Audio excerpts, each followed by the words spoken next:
Добрый день, меня зовут Иванов Ярослав. Тема моей работы – историческое прошлое Рылавского храма Меикта-Тыканского наследия. Цели и задачи работы – изучить историческое прошлое одного из первых храмов в Меикта-Тыканском наследии и по собранным информациям изготовить деревянный макет храма.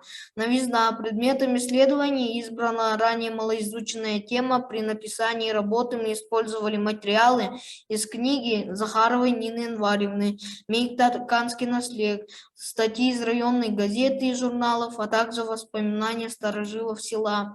В конце XIX века в Меикта-Тыканском наследии в 40 километрах от села Артанахара был построен храм.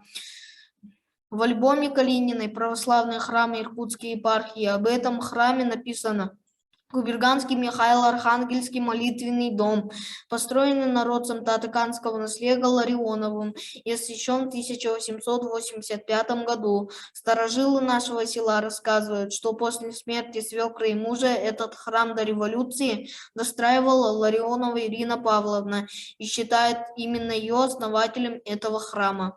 Гипотеза темы настроений и закрытия храма повлияли исторические события, произошедшие в нашей стране в конце XIX и начала XX веков.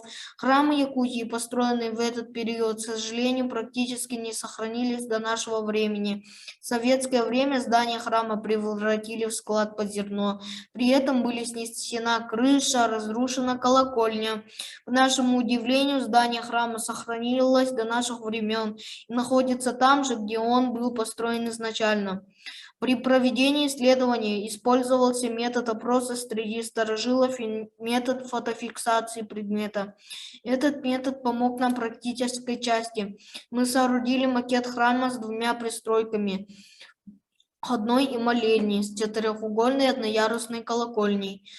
Вывод. На основе собранного материала можно сделать следующие выводы. Первое. Первый православный храм в Меикта-Тыканском, ныне Артанахаринском наследии, построила Ларионова Ирина Павловна, приписан к Мухтуйской Николаевской церкви, освящен в честь Михаила Архангела. Второе. Судьба этого храма от возникновения до закрытия неразрывно связана с историей всех православных церквей нашей страны. Третье. Наш Рылахский храм по праву считается одним из первых православных храмов, построенных в Ленском районе.